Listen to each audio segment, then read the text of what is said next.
নমস্কাৰ, স্বাগতম জনাইছোঁ আছাম টিচি ইউটিউব চেনেললৈ। মই যে আপোনালোকৰ মাজত লৈ আহিছোঁ কেইটামান অসম হিষ্ট্ৰী কুৱেশ্যন আনচাৰ। সকলোৱে ভালদৰে শুনি যাব আৰু যদি মোৰ চেনেল ছাবস্ক্ৰাইব কৰি ৰাখিব যাতে সকলোৱে এনেকুৱা ধৰণৰ ভিডিঅ' পাই থাকে। সকলোৱে মিলি 1K ছাবস্ক্ৰাইব কৰিবলৈ আশা কৰি আৰম্ভ কৰিছোঁ। 41 অসম ৰাজ্যিক সমবায় এপেক্স বেংক কোন চনত স্থাপন হৈছিল? উত্তৰ 1948 চনত। 42 নম্বৰ অসম বিত্ত নিগম কিমান চনত স্থাপিত হৈছিল? উত্তৰ 1954 চনত। 43 নম্বৰ অসম বিত্ত নিগম স্থাপনৰ প্ৰধান উদ্দেশ্য কি আছিল? উত্তৰ ক্ষুদ্ৰ আৰু মজলীয়া উদ্যোগসমূহক বিত্তীয় সাহায্য প্ৰদান।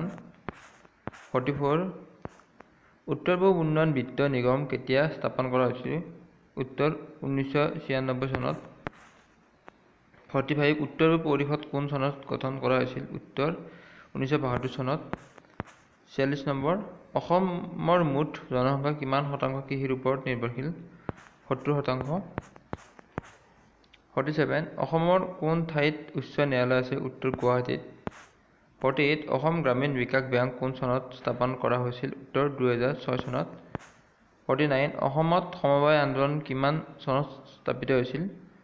উত্তৰ 1904 চনত।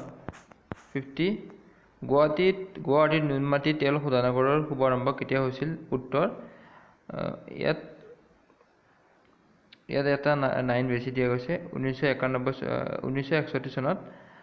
আজিৰ পাৰ্টত ইমানখিনি আছিল। ইয়াৰ পিছত মই জিঅ'গ্ৰাফীৰ কুৱেশ্যন আনচাৰ দিম বুলি ভাবিছোঁ। সকলোৱে চেনেলটো ছাবস্ক্ৰাইব কৰি ৰাখিব তাৰ আশা কৰি ইমানতে সমাপ্ত কৰিছোঁ।